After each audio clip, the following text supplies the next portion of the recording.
Yeah, thanks, Paul. Thanks, everybody, for being here this morning, and especially those that have covered us all year. Greatly appreciate the coverage, and the commitment, and the sacrifice that you've made, so thank you for doing that.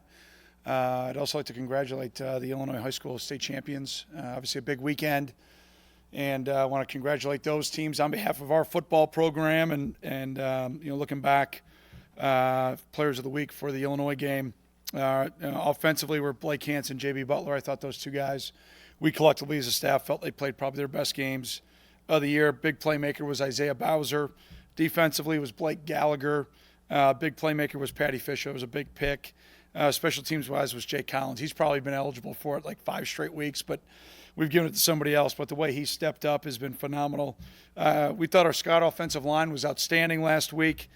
Greg Newsom on defense, and then Ray Nairo on special teams as our practice players of the week. So it was great to get 4 in a row against our rival. I thought the guys had a very business-like approach to the last couple weeks to get prepared for those games and to finish the season, win all of our games in the West, and now have the privilege to go play in the Big Ten championship game is something that they've earned. And I'm very proud of them for the work they've put in. I'm incredibly proud of the way that they've gone about each day. And now, obviously, we've got a huge challenge in front of us here this upcoming Saturday against an outstanding football team. So with that, how about some questions I can answer for you?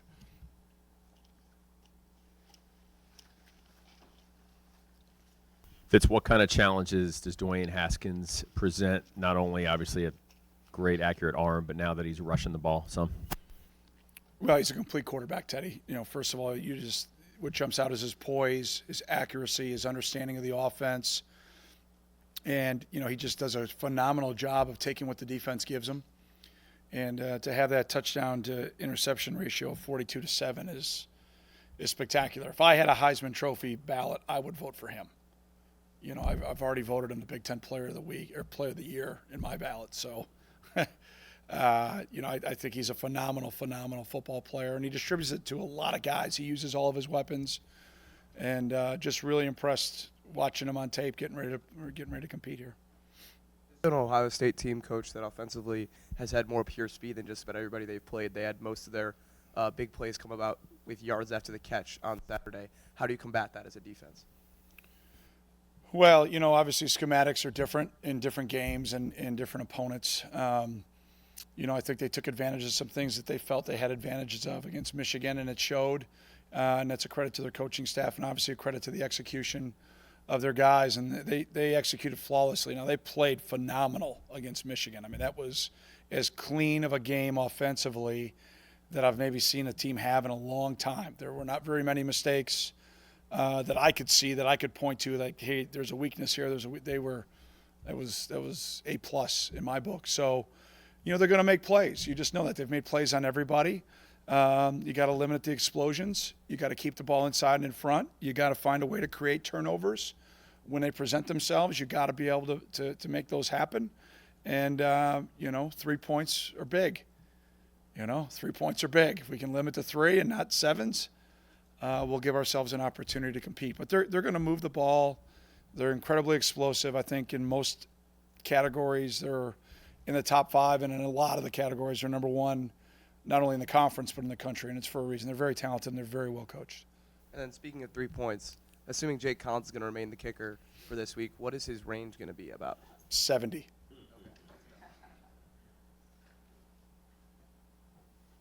I know a week ago or so you were really mad about the disrespect. A lot of people it's happening again this week, obviously, against a great opponent. Can you touch on that? And then also the magnitude of this game and what a win would mean. I mean, a lot of people say this is the biggest game around here since the Rose Bowl, probably. Yeah. Well, Megan, it's great to see you.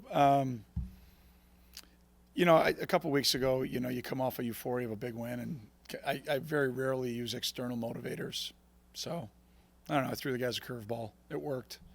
I don't think anybody outside these doors would pick us to win this game. So, my mom and dad, I guess, would, but I don't even know if my sisters will. So we'll see. But I don't need them. I just need the 74 guys who are going to put on purple and white on Saturday. And you respect the opportunity by the way that you prepare. You respect the opportunity by the way you play. You respect your opponent the same way. And I expect our guys will prepare Like, it's a one-game playoff to go to the Rose Bowl. And if that doesn't motivate you, I'm not sure what does. And, I just want the guys to trust themselves and go have fun. And I expect that they will. Coach Fitz, you have 3 senior offensive linemen, but Tommy Doles, your right guard, is your senior co-captain, one of your captains. What impact has he had not only on your program but on your offense? Well, Tommy's been phenomenal, Teddy. First of all, he's just such a terrific human being. He's one of the best young people I've had the privilege to coach. The way he's gone about every day that he's been here in this program, he's maximized everything that we're about, from community involvement to his academics. He's so engaged in this campus. And then obviously to be elected captain by his peers speaks for itself. He's had a great career.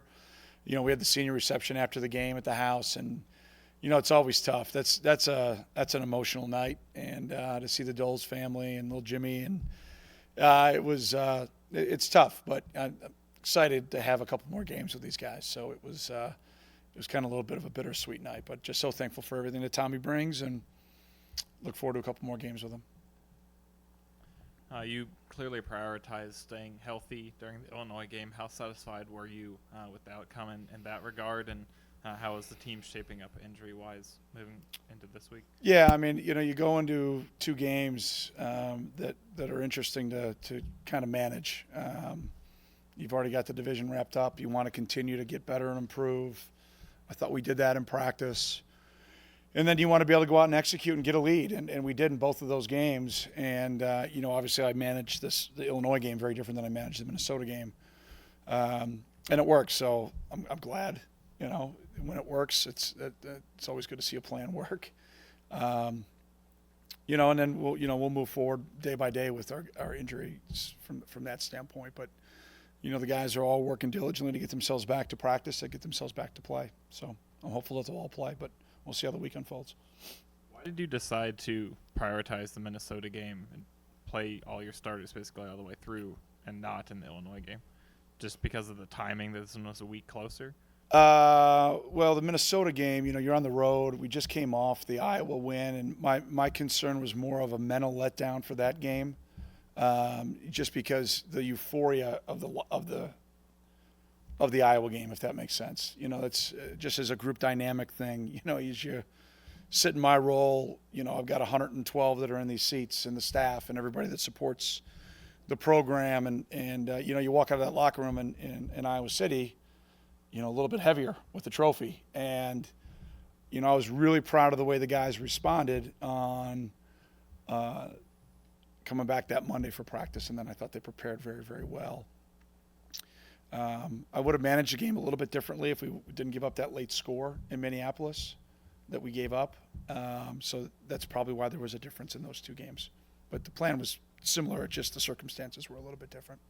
And then Flynn, Nate Hall, Trey Williams, McGee, and Hardage all first-string depth chart this week. Is it not safe to say that they will necessarily 100% start, or it's still determined this week? Okay. Well, being that this game sort of presents a unique situation in that no player on the team has played in a game like this before, how do you prepare both veteran and new players for this game? Well, twofold. Number one, preparation-wise, we'll treat it like a normal road game. We'll go through our weekly routine. This morning we put the Illinois game to bed and, got to work, on the Buckeyes, and like we do for every opponent, we'll go through our normal Tuesday, Wednesday, Thursday routine. Maybe go about an hour earlier down to Indy with us going to Lucas Oil. We typically don't do that on the road, but that'll be one change to our typical road routine. But everything else will pretty much stay the same. Although maybe not have played in a Big Ten championship game, especially our veteran players have played in some big games and also played in bowl games. So it'll be a bowl game type atmosphere with fans and the pageantry of the game, and so our veterans are used to that type of atmosphere. So, you just kind of draw back on those experiences. Pat, do you see this as a signature moment for your program? I can't tell you I put a whole lot of thought in anything like that. I want to have a good practice tomorrow. I mean, you're still in the bunker mentality. It's great not to be on the road recruiting today. I'll tell you that. I could get used to this. Practice in the first week of December is the goal. every year. And, obviously to finally get over that hump and now be in the championship game is definitely a goal, and one that we want to be in consistently. So that's the next step as we move forward as a program. This is an unbelievable opportunity, especially for our seniors. I mean, you get 60 minutes to go win the Big Ten championship. You put all this work in from January through 8 o'clock Eastern on Saturday, and at 8:17 we kick it off, and you got 60 minutes to go be a champion. I mean, you couldn't ask for a better opportunity.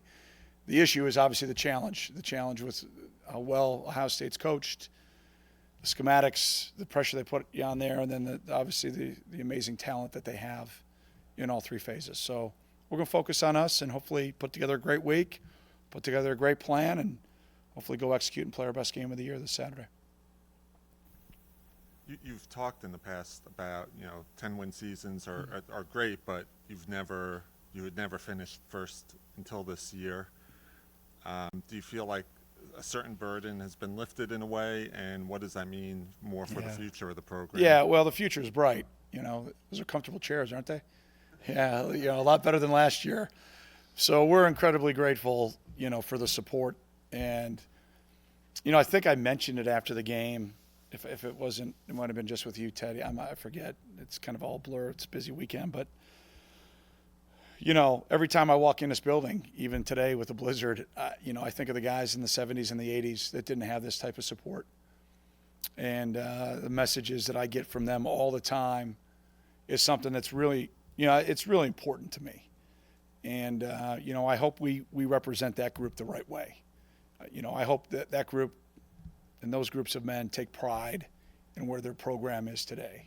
So, yeah, did we get over a hump and win the Big Ten West? Yeah, but, I think when you're in a competitive environment, when you don't achieve your goals, it's an incredible motivator, and it drives you relentlessly to improve and get better.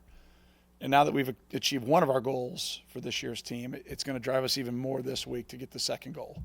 And then obviously the third goal happens after this week. So, it's exciting, and I'm very proud of our seniors, and I'm very thankful for them. But yeah, the future is very bright. I mean, have the #1 graduation success rate in the country, be playing in a championship game, win 15 out of 16 league games.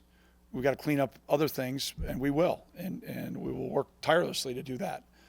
But I'm incredibly proud of what these young men stand for and what they've done, and I'm very, very proud of the staff too. They've done a great job, and I think that's an area that maybe we don't get enough credit. I mean, I'm very fortunate to have two coordinators that have been with me for a decade. And I'm just thankful to them and for their loyalty. And they do a phenomenal job leading both sides of the ball. And really thankful for our coaches and their families. They do a great job. What are your thoughts on the nickname Cardiac Cats, especially with all the close games this season? It's not the first time, unfortunately. I don't know. We've been doing that for a while. I mean, that was back with Walk, too, wasn't it, I think? Yeah, right? I mean, they won some crazy ones. So I would prefer it not to be that way. Trust me. That is not by design and or for TV ratings. It just ends up being the way that it is sometimes. If you look back on the season so far, is there a sort of turning point or a defining moment, maybe a turnaround after the 1-3 start? Well, I just think the brotherhood on this team is the hallmark of what's been the glue that's kept us together through the adversity. And every team faces adversity. It's how you respond to it that determines, quite frankly, the legacy of that year's team. And, this started last year in the bowl season when we faced adversity with two and multiple guys. There were not just two, there were multiple guys, but, two all Big Ten level guys that went through the whole offseason, rehabbing, not training, to get them back out there to play was incredibly inspiring. And, we faced some adversity early in the year. And I think that brotherhood was the glue that kept everything together. So I don't know if there was a practice or a game or a play or, I maybe mentioned the Nebraska 2-minute drive. That was probably a big moment for our team, when we went and I think a lesser group of guys, don't continue to fight in that game, and they did and found a way to win. So, but, I mean, that would diminish some of the other victories too. So I just think it's the brotherhood, and that's owned by the guys in the locker room, and I'm really proud of them. Fitz, what do you remember from 2004 beating Ohio State? Well, it was a crazy week. We weren't sure Baz was going to play. if I remember correctly. But for me, I was, my role was pretty simple. We had to try to find a way to stop the run, and they were loaded, and we didn't do that good of a job, but we found a way to get it done, and I thought it was a heck of a team win. Big Ten Coach of the Year is going to be announced this week. What would it mean if you win it? Well, if it was my name, it would not be about me. It would be about the program. That would be a program accomplishment. It starts with the players. None of this happens without their sacrifice and their dedication and all that they do to make our program special. And so that would be number one for them. And secondly would be our staff. We don't do anything here individually. It's all collectively. And, I would obviously be humbled, but more importantly, I would be very thankful. And that award would go to those guys, not to me. But, we obviously got a big game ahead of us, and that's what we're focused on right now. Coach Fitz, last week you got a heavy dose of RPOs from Illinois. It seems like every offense brings something a little bit different. Can you summarize Ohio State's passing game and their overall offensive scheme in a nutshell? Yeah, scary. Two backs that can score, three backs really that can score if you miss a gap or miss a tackle. Every receiver can catch a hitch and take it to the house. They've gotten the tight ends a little bit more involved as of late, and they're very dynamic, very, very physical and massive up front. We obviously already talked about Dwayne. I mean, it's a group that has depth. They roll a lot of receivers. They play multiple backs. They play multiple tight ends. They're obviously playing a little bit of a wildcat package in the tight zone too. It's Martell. So they've got a lot of complexity to it. A lot of complexity. What gives you the most confidence going into the game? We're the Big Ten West champs. That gives me the most confidence. It's hard to win a divisional championship, and that happens because you've earned it. And our guys have earned it. Nobody had to beat somebody else for us to backdoor our way into this game. Our guys went out in the arena and they earned it, and that's what gives me confidence. What gives me confidence is our staff. I think our staff is well prepared for a game like this, not only what the plan is that we're going to put in place, but also how we're going to have to adjust in game. And I've got great confidence in our talent, and I got great confidence in our guys' willingness to compete. And, again, this is one of those opportunities that, may only come around once. And so I know our guys will prepare relentlessly to get themselves ready, and then we just got to go compete and make some plays. So that's what gives me confidence.